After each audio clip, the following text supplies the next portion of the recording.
नमः शिवाय। आज मैं आपको सुनाने जा रही हूँ त्रयोदशी व्रत कथा। प्राचीन समय में किसी नगर में एक वैश्य रहता था। वह वैश्य बहुत ही धनी था। उसे किसी बात का कष्ट न था, परंतु उसके पास विशाल वैभव होते हुए भी उसके कोई संतान न थी, जिसके कारण वह वैश्य हमेशा दुखी रहा करता था। वैश्य भगवान शिव का अनन्य उपासक था। प्रत्येक सोमवार को वह शिव जी की पूजा तथा व्रत किया करता था। सोमवार के दिन सायंकाल वह शिव मंदिर में दीपक जलाता तथा उन्हें अनेक प्रकार के व्यंजन अर्पित किया करता था। इसके बाद पत्नी सहित भगवान का प्रसाद ग्रहण करता था।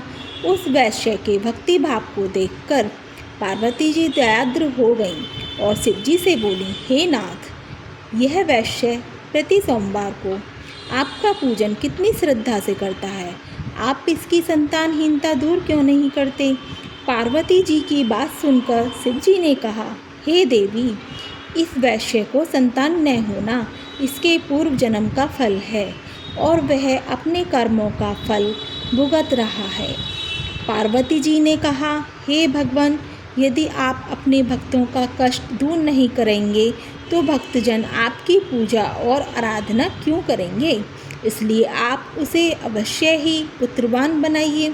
पार्वती जी के उत्तर में शिव जी ने कहा, हे देवी, मैं तुम्हारे आग्रह से उस पुत्र प्राप्ति का वर देता हूँ, परंतु इसके भाग्य में पुत्र सुख न होने से वह पुत्र केवल 12 वर्ष तक ही जीवित रह सकेगा।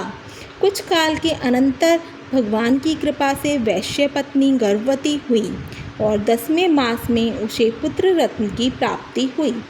पुत्र उत्पन्न होने से वणिक के घर में अत्यंत आनंद मनाया गया, परंतु फिर भी वह वणिक निश्चिंत न हो सका, क्योंकि वह जानता था कि वह पुत्र केवल 12 वर्ष तक ही मेरे साथ रहेगा। इस प्रकार आनंद मंगल में 11 वर्ष का समय बीत गया। एक दिन उसकी माता ने पति से पुत्र के विवाह के लिए आग्रह किया। वणिक ने अपनी पत्नी से कहा, अभी विवाह की क्या चिंता है, अभी तो मैं इसे काशी में विद्या अध्ययन के लिए भेजना चाहता हूँ। पत्नी से ऐसा कहकर उस वणिक ने लड़के के मामा को बुलाया और उसे बहुत सा धन देकर कहा, तुम अपने इस भांजे को शिक्षा हेतु काशी ले जाओ, परंतु एक बात याद रखना कि मार्ग में ब्राह्मणों को भोजन दक्षिणा देते तथा यज्ञ करते हुए जाना। इस प्रकार घर से दोनों विदा होकर रास्ते में ब्राह्मणों को भोजन और दक्षिणा देते तथा यज्ञ करते हुए एक नगर में पहुंच गए। संयोग से उस नगर के राजा की कन्या का विवाह उसी दिन था। कन्या अत्यंत सुंदरी तथा सुलक्षणा थी, परंतु जिस राजकुमार से विवाह होने वाला था वह एक आंख का काना था। वर के पिता को इस बात की बहुत चिंता थी। जब उसने वणिक के उस सुंदर पुत्र को देखा तो उसने उसके मामा से कहा, यदि आप अपने भांजे को कुछ समय के लिए मुझे दे दें तो आपकी बड़ी कृपा होगी। विवाह के पश्चात मैं इसे आपके पास वापस भेज दूंगा और आपको बहुत सा धन दूंगा। वर के पिता के इस प्रस्ताव से वह सहमत हो गया और अपने भांजे को नकली वर बनाकर विवाह मंडप में भेज दिया। परंतु जब वणिक पुत्र सुंदर दान करके वापस लौटने लगा तो उसने राजकुमारी की साड़ी के एक छोर पर लिख दिया, हे प्रिय, तुम्हारा विवाह मुझ वैश्य के पुत्र के साथ हुआ है। अब मैं पढ़ने के लिए काशी जा रहा हूँ। अब तुम्हें एक नकली वर के साथ विदा होना पड़ेगा, जो कि एक आंख से काना है और वह तुम्हारा पति भी नहीं है। इतना लिखकर वह वैश्य पुत्र चले गए। विदाई के समय जब राजकुमारी ने अपनी साड़ी पर वणिक पुत्र द्वारा लिखित बात पढ़ी तो उसने राजकुमार के साथ जाना अस्वीकार कर दिया और उत्तर में कहा, यह मेरा पति नहीं है, मेरे पति तो वैश्य पुत्र हैं जो इस समय पढ़ने के लिए काशी गया है।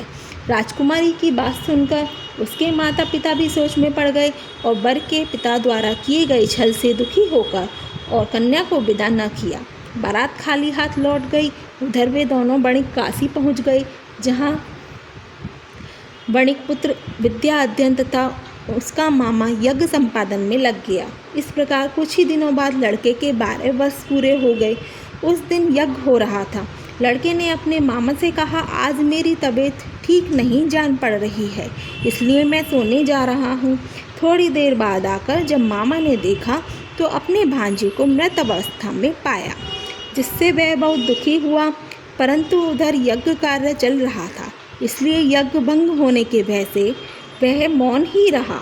जब यज्ञ की पूर्णाहुति हो गई और सभी ब्राह्मण वहाँ से चले गए तो वह जोरों से विलाप करने लगा।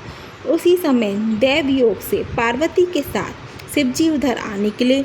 उस विलाप को सुनकर पार्वती जी का मन दयाद्र हो उठा और वह शिवजी से बोली, हे भगवान, आपके वरदान से उत्पन्न बालक मृत हो चुका है, इसका क्या कारण है? शिवजी बोले, हे देवी, यह बालक अपनी आयु समाप्त कर चुका है और अब मृत्यु को प्राप्त हो गया है, इसमें मैं क्या कर सकता हूँ? पार्वती जी ने कहा, हे शिवजी, आपने जिस प्रकार कृपा करके इसे 12 वर्ष की आयु दी थी, उसी प्रकार अनुग्रह करके इसे जीवन की पूरी आयु प्रदान कीजिए, नहीं तो वह वैश्य इसके वियोग में अपने प्राण छोड़ देगा।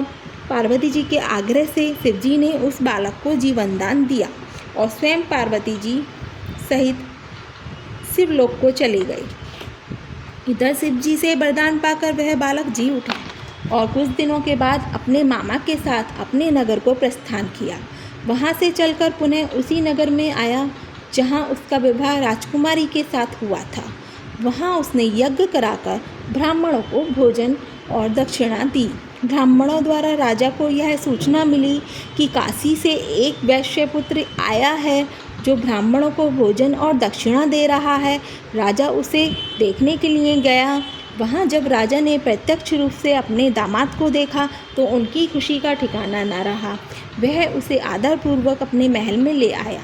कुछ दिनों तक आदर भाव करने के बाद अपनी पुत्री को धन देकर विदा किया। वह वणिक पुत्र अपनी पत्नी और मामा के साथ अपने नगर को चला। जब वे लोग घर के समीप पहुँचे तो उसके मामा ने कहा, तुम लोग यहीं रुको, मैं घर जाकर आने की खबर देता हूँ। इधर उस बालक का पिता अपनी पत्नी सहित छत पर बैठा था और अपने मन में संकल्प कर रखा था कि यदि मेरा पुत्र काशी से लौटकर नहीं आएगा तो हम दोनों यहीं से कूदकर अपने प्राण गंवा देंगे। जब लड़के के मामा ने जाकर कहा, तुम्हारा पुत्र विद्या अध्ययन करके अपनी पत्नी को साथ लेकर कुशलतापूर्वक वापस आ गया है, तो माता के आनंद की सीमा न रही। उन लोगों ने अपने पुत्र और पुत्रवधू का स्वागत किया और नियम पूर्वक सोमवार शिव पूजन करते हैं और इस कथा को पढ़ते और सुनते हैं। वे निश्चित ही सभी कष्टों से मुक्त होकर मनवांछित फल को प्राप्त करते हैं। ओम नमः शिवाय।